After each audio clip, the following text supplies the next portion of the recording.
record. But turn your whole self a little. Oh, turn my whole. Okay, whenever you're ready. Richard, can you please give us your full name and title for the records? Name is Richard C. Ford. Tell us how did you get involved into all this 9/11? How this all took place was right after September 11th. A friend of mine had watched it on TV that morning, and I had went by to pick him up to go to work, and I try to put it out of the back of my mind, but I'm an ex-fireman from Houston for 20 years, so I had told them, we watched TV all day long, so in 2 days from then I decided, well, I'm going to catch a bus and go to New York. There wasn't any planes at that time going. When I was with Houston, I was, fairly lucky, and I would find people from time to time at a fire, and some of them would make them, some of them didn't, but I thought if I went, maybe I'd luck out and maybe help find somebody. And so I caught a bus and went up there, and lucky enough to get in with the New York Fire Department, and worked down there at Ground Zero for about 2 weeks at that period of time. 2 weeks in which you saw what? Well, what we did, we set up an operation to get rescue tools and stuff like that for the firefighters to go in there and to cut the steel, rebar cutters and stuff like that during the day. And at night we'd work on the hill as far as help with the bucket brigades and things like that. Early on we was hoping for a recovery operation. Not a recovery operation, but a rescue operation. But it wasn't long we was in the recovery mode. Can you actually describe, obviously you have a memorabilia here, but can you actually describe what is the real meaning of all these pictures to yours? Today, this is the first time this exhibit has been put out.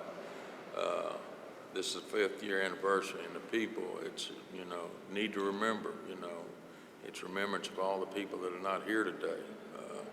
Even though it was 5 years ago and life goes on, the thing is, the kids still don't have a father or mother or whatever the scenario is. And so we need not to forget about the people that are not here today. And I'm here for them and also for the firefighters that are not here today. As a firefighter, how do you feel about security today, 5 years after 9/11? The security? Security of the nation as a whole. It's just a matter of time it happens again. It will happen again. And people will get complacent, which we all do, and it will happen again. So, a lot of people out there are bashing Bush about this and about that. But the thing is, that job over there in Iraq, it needs to be finished. And people need to get behind him, even though it's not, we don't want to lose anybody, but freedom's, it doesn't come free. And if we don't stand behind him, it's not going to be good. Okay. Anything else you want to add, sir? Senator John Lindsay was nice enough to sponsor this exhibit today, which we definitely appreciate. But we would like to see that one day out of the year would be Firefighter Day, and that's volunteer firefighters as well as paid. A good 80% of our firefighters are volunteers, and if we can push something, whatever we need to do to have one day of Firefighter Day, it would be greatly appreciated. Thank you. Thank you. This is a piece of Trade Center steel that one of the welders down there, number on here, but one of the firefighters there that didn't make it, it was found. He wasn't with the firefighter, but his flashlight was found out there, but there was no firefighter with it. But that's what that is, one of their lights. 20 years in Settlement Springs, and then I was with the Houston Fire Department as a captain for 20 years. Houston Fire Department. It should be probably here because it's a state capital and everybody knows it. Yeah, that's the state capital. Yeah, that's a state. And that's a state, that's a Texas flag. Coming out from the big guys and days of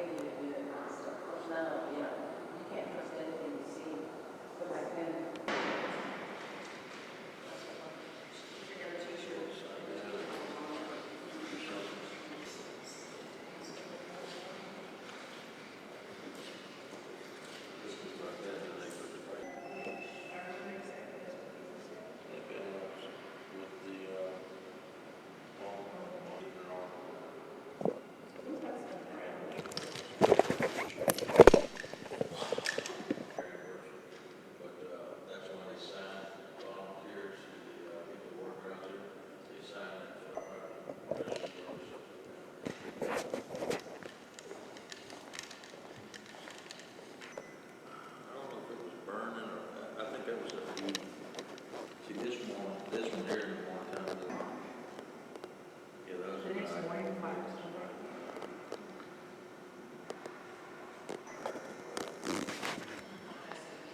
So how long after it happened were you down there?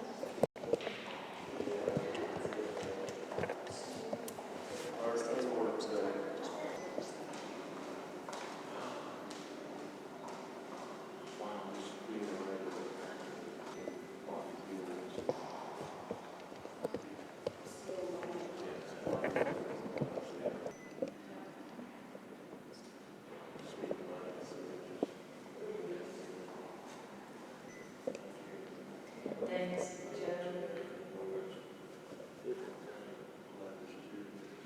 Lieutenant, so well, you like another fire, maybe they had another fireman come up there, the park place, and there's that's what after that. Well, I don't know, but it's one thing, I got a picture of over there, then all those got me again, but it was back to work. So how long were you down there? 2 weeks. I grabbed up one of my helpers from that cross. I said, hey, what are you doing? Well, yeah, I can. So he ended up working down there in Brownsville. They only worked out of this building, but you'd have to get the equipment and take it out. The fireman had to take it, go through here, go back here, go around here, go around here, go here to get on this side. Because this was all blocked. So one day in the morning at 9 o'clock, I said, well, I'll be up there working with the fireman. He said, well, you want to work down here? So I went back and talked with the fireman and said, hey, man, we can get this equipment and stuff down here, and we can get it right to the scene as the fireman needed. The rebar cutters and the saws and stuff. And so we started moving supplies to here, and then we started working from here. Then at nighttime, we'd work on the piles, and at that time, these piles would be about 100 foot up on the side of this building. So this picture here, this aerial shot was taken, you know, way later on. I don't know when. Way later.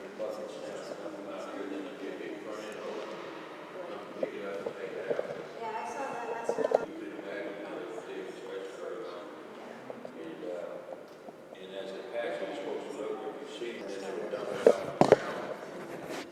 And then you would pick it up, and then when we come across the water, it would stop. They would stop everything, and all the firemen would line up, workers. Take off, it would be that help. But early on, you know, with all the fire hose in, and drop it off in the back one of the big dump trucks, right there. I remember that day when I was taking that picture.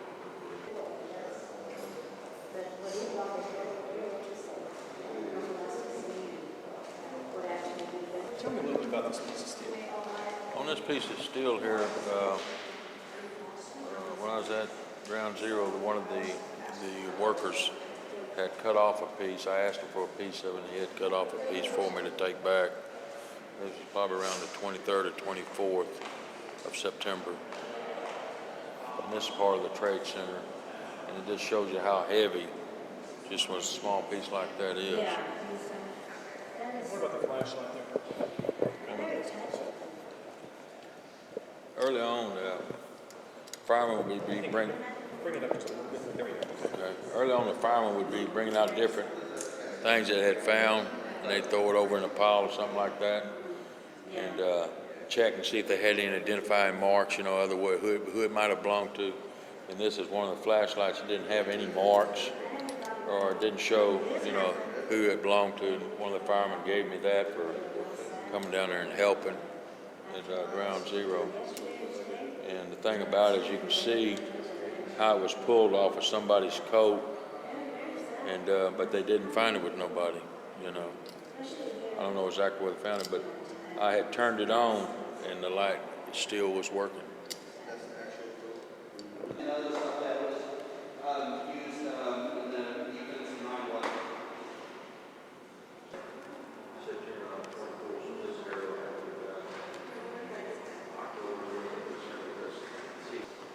You could get this one, this one all the way across, this all the way across. So we get the equipment come out, go through this building, come along here, come up here.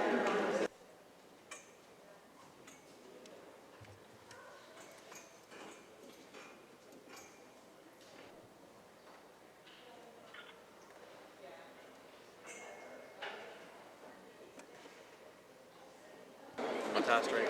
Do what? My tie straight? Yeah, you tie straight. Something's in the scar. I can't tell what it is. A little black mark on your head. I'll mail that. The second one, I'll put